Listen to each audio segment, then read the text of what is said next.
All right.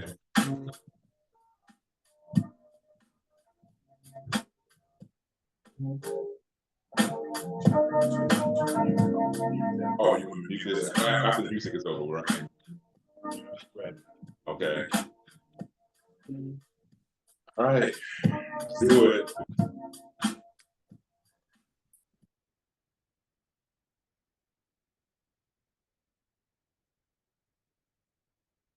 All right.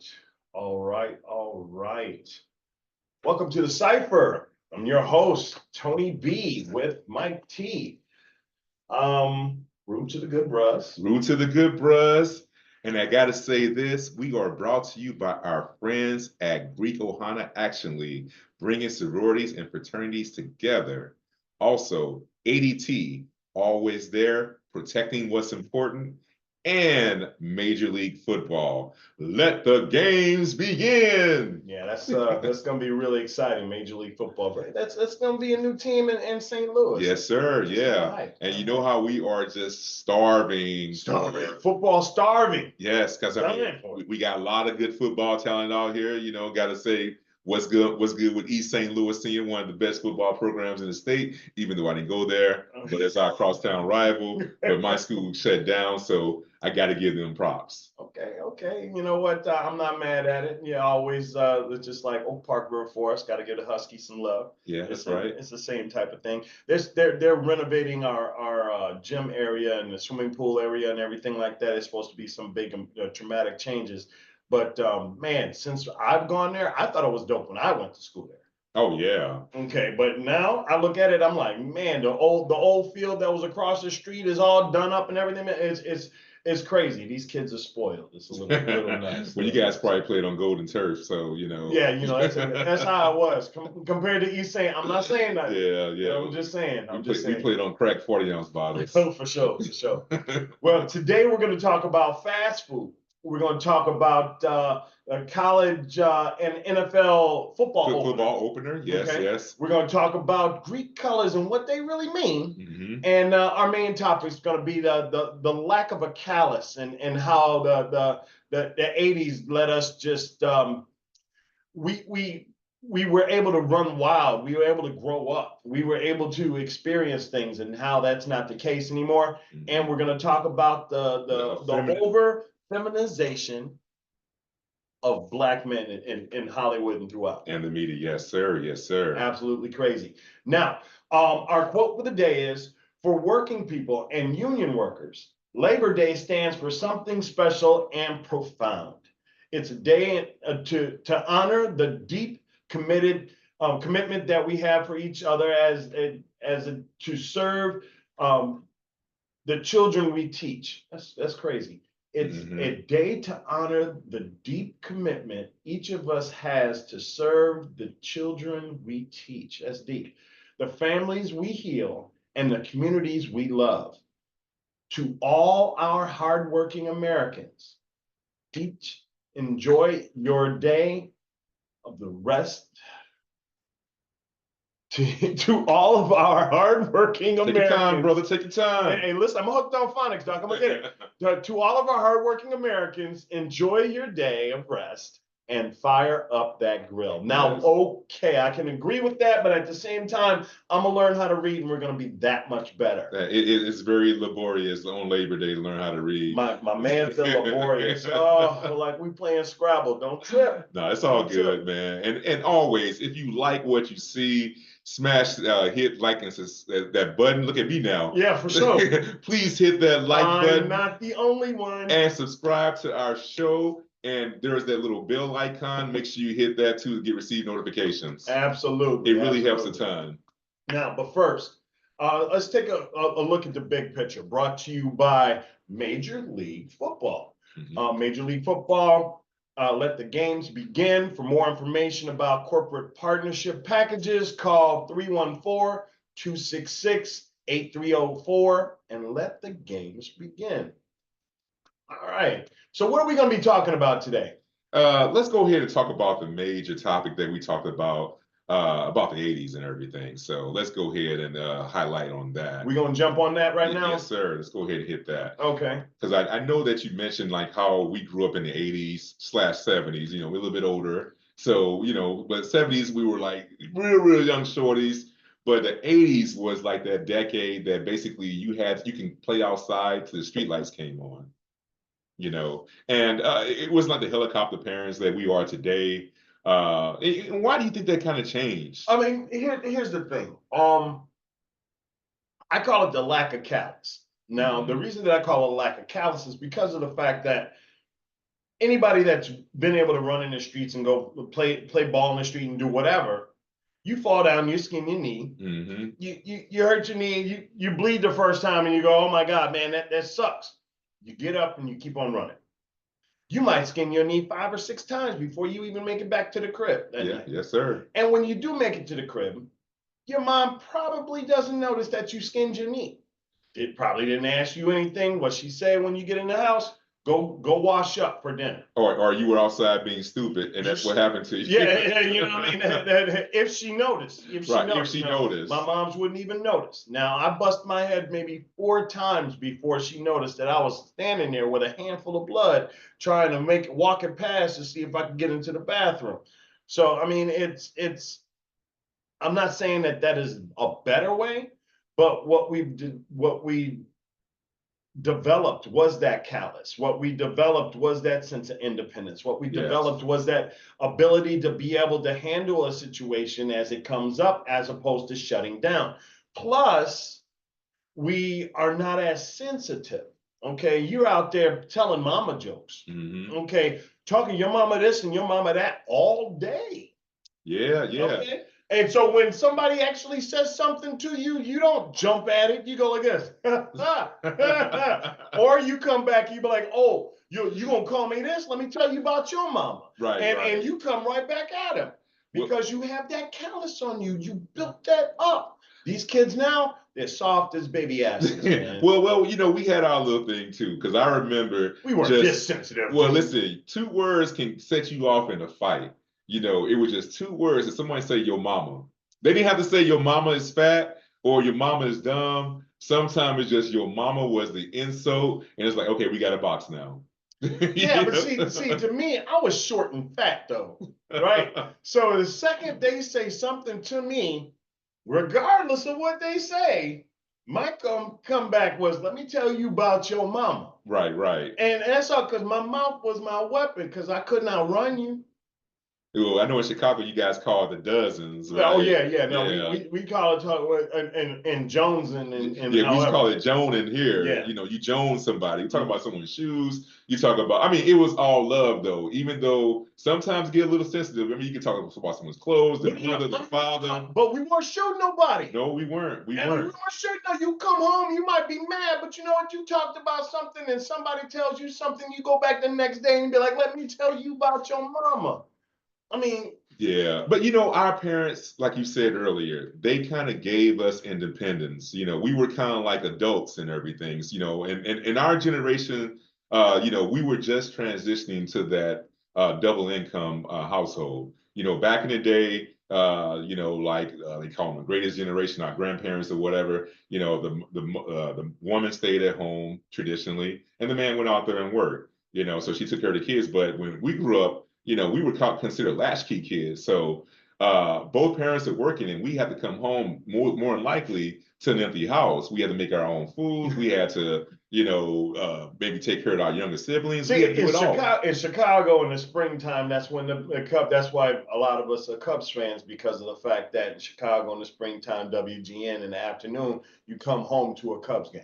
And it was always like that. You never even thought about it. Came home to some cartoons and a Cubs game. That's how it was. I never understood. People talk about latchkey kids. I was like, latchkey, that's just the way it was. I didn't realize, damn, they got a name for it now? Yeah, man. Man, my mama said, no fire, no water, come straight to the crib. no fire, no water. Come straight to the crib and don't open the door for nobody. Yeah. And we knew those rules, you know. I mean, if we were to leave or we open the door, you know, and we get our tushies smacked a couple of times, you know. So we weren't like just I not. got broke off. Yeah, bro. we got broke off. Yeah, man. So those were the days. But like the new generation right now, like I mean, because Soft as baby shit, dog. but you gotta say, even though they may be soft, but that's the way that we raised them. You know, we're the ones with the Gen Z. We're the parents of the Gen Z crowd. It's the pendulum, man. It went from being a monster dictator to being a hippie, and it swung back. And now it's so to the point where if you scold a kid for doing something wrong, they're gonna tell you, well, if you've read such and such's book, he would indicate that maybe that's not the positive reinforcement that they want. And you look at them, and the chick don't have no kids, but she want to tell you about it. That's right, yeah. No. What they call it, microaggressions and everything, you know. What happened to pulling up in front of the mall and your mom say, don't ask for nothing, don't touch nothing. If you act a fool, I'm gonna bust your ass right there in front of everybody. I don't care who sees. And then you go into the mall and you act as good as you can for as long as you can. And then you act out, and then your mom bust your ass in front of everybody. Right. And everybody watches. And you see kids, you see other parents looking at you like, yes, I was just should have got your ass beat. Yes. I was waiting to see who you belong to. You needed to get your ass beat, and then you go like this, you know.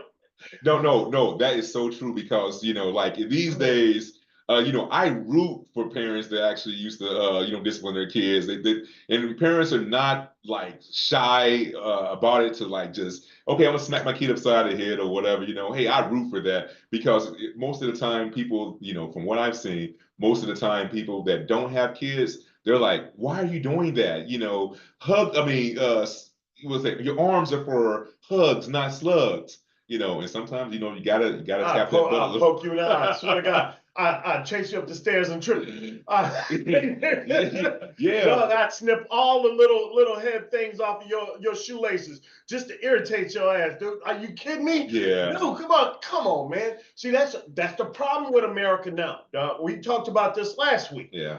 Just the talking about the feminization of the male person. You can't be strong, you can't be brave, you can't be solid, you can't be whatever. You gotta turn it, you know what I mean? Revenge of the Nerds, the only black guy in the movie's gotta be gay. What? I mean, you don't have to. What happened? I can be an ally to the LGBTQ community without having any issues. I have no problems with any of that stuff, but not every group I go into has a gay dude in it. I could get a group of a black man on it, and not every group has a gay dude in it. And it doesn't, you don't have to, I mean, dude, you have to make it now.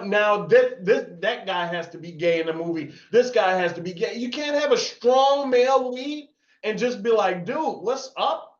Well, yeah, and I, you know, even though we glorify the '80s and we talk about how great the '80s were, but I think, you know, like before the '80s, we had a hyper masculine black man in the media. We had Superfly, we had Dolomite. You know, we had Action Jackson. Yeah. I mean, come on, I get that. That's cool, but you don't have to have every. It changed, like the Revenge of the Nerds. We became sidekicks instead of the heroes. Oh, we were always sidekicks. Shaq. Bill Cosby. Well, yeah, Bill Cosby and I Spy. Bill Cosby was this. I'm like, can't your brother have a girl? But like I said, he turned them on him. Yeah, but I mean, like we still had Dolomite, we still had Superfly, we still had Shaft. They were leading brothers and everything. Yeah. But you know, in the '80s and everything, it just became, you know, you had to be either a dumb jock, which is okay, you know, but break dance, you had to sing, you had to dance, or you were gay, or you had to sing, dance,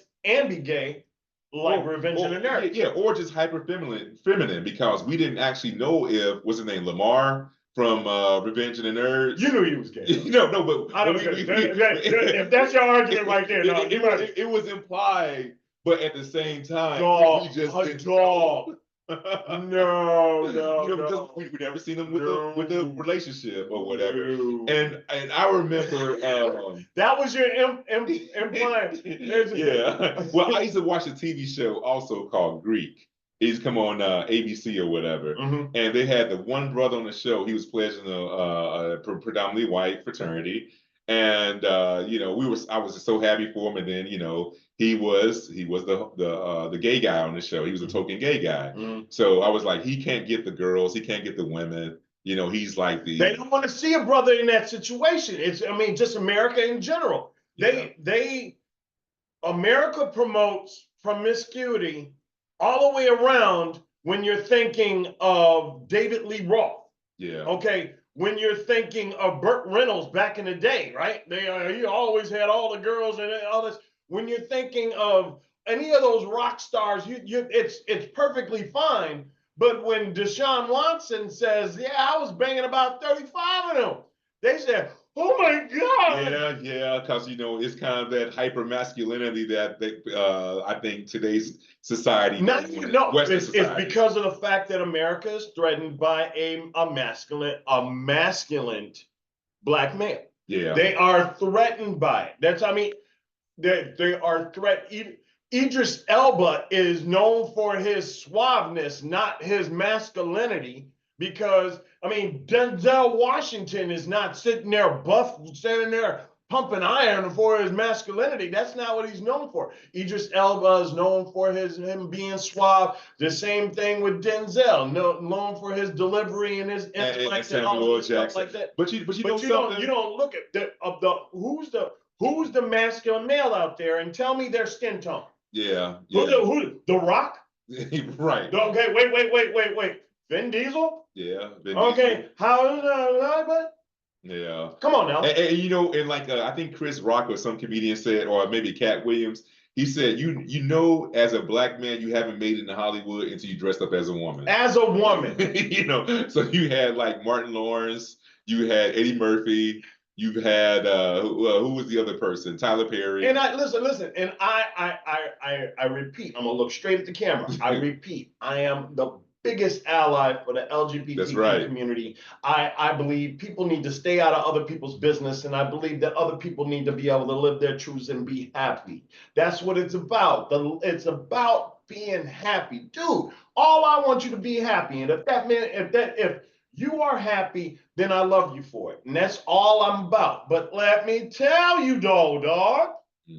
Come on, man. Every single. And Eddie Murphy was in a dress. They said that dude that was in Big Mama's Family, his career ended because of the fact that he was in a dress in Big Mama's House too. Oh yeah, you talking about Martin Lawrence? No, the guy that was with Martin Lawrence. Okay, yeah. He was in Tropic Thunder. He was gay in Tropic Thunder. They said now he was typecast of being gay, and he was like, wait a minute, where does that happen? Right? You had two big movies, and you were gay. You in one you were gay, and the other one you were dressed up in a dress. Now they look at you as a feminine guy, and then now you're shocked by that. Yeah, and some people may say this may be an evolution. That a lot of times men can kind of get in touch with their quote unquote feminine side. And, in the flip side, a lot of women are kind of getting in touch with their quote unquote masculine side because things are kind of changing now. So we may be going to a society that, we're completely androgynous. Listen, let me tell you, bro, I'm a crier. I'm a crier. And this shit snuck up on me too. When I got my divorce about 14 years ago.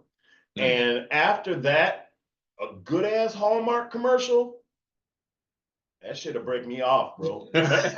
I'll be like, you listen, dog, you don't even understand. The best part of waking up is not coaches in Well, well, I gotta admit this to myself. Every year, you can ask my daughter and my wife, I watch one Christmas Lifetime movie. That's a tradition for me. You know, I can't go that far. My animosity is only so far. If you watch them, you will love them, and you will watch them every year. It's Listen. always that small town woman, small town guy, and some woman from the big city. She goes there, she falls in love, and yeah, it makes good movie, good TV, good entertainment. Yeah, Sandra Bullock or some shit like that. Yeah.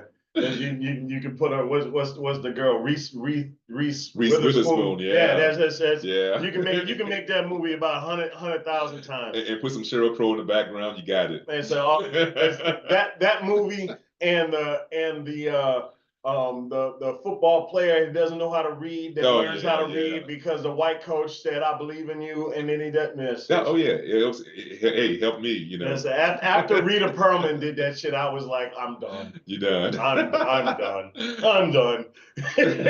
Well, let's move into a different topic.